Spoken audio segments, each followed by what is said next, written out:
Bonjour, donc on va vous présenter la section BTS CRSA du lycée donc, de Mazamet que l'on peut faire en initial ou en apprentissage. Donc CRSA, c'est conception, réalisation de systèmes automatiques. Et la formation tourne vraiment autour de ce projet fort que l'on mène avec donc, des industriels locaux. Donc tout d'abord en fait nous avons un cahier des charges par rapport à notre machine. À partir de cela en fait pour la partie automatisation, on se sert en fait du GEMA, donc qui est un outil qui s'appelle Guide d'études des modes et des marches d'arrêt, qui est en fait notre squelette du programme. Et à partir de cela en fait on va pouvoir établir notre graph set ici. Voilà. Donc moi ici j'utilise TIA Portal, donc, qui s'utilise avec l'automate Siemens. Donc voilà, on peut voir ici le programme. Alors cette machine-là a été conçue et créée par mes camarades et moi-même pour une entreprise locale. Alors ici, comme vous pouvez le voir, c'est notre machine en version 3D faite sur SolidWorks, une application permettant de représenter virtuellement notre machine qui consiste à fabriquer des pièces de palette. Donc ici, nous allons poser 3D sur chaque rail et mettre une planche par-dessus.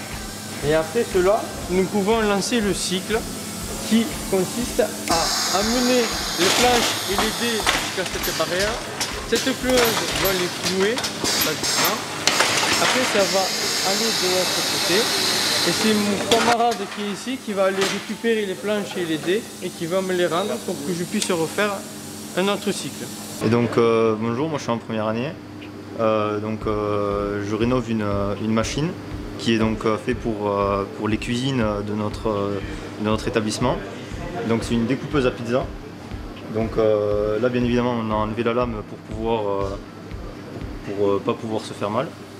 Et donc on mettra la pizza ici. Donc bien évidemment tout ça sera sécurisé, etc. Et donc voici donc l'armoire électrique.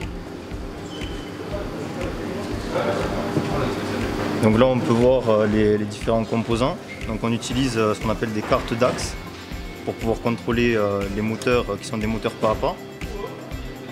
Ici on a donc les alimentations.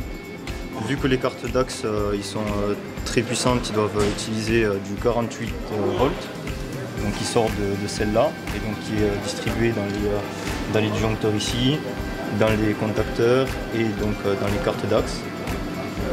Et le 24 volts qui est du coup le circuit de commande va donc sortir d'ici, encore une fois aller dans les disjoncteurs, passer par l'automate programmable et encore une fois retourner dans les cartes d'axe pour piloter les moteurs.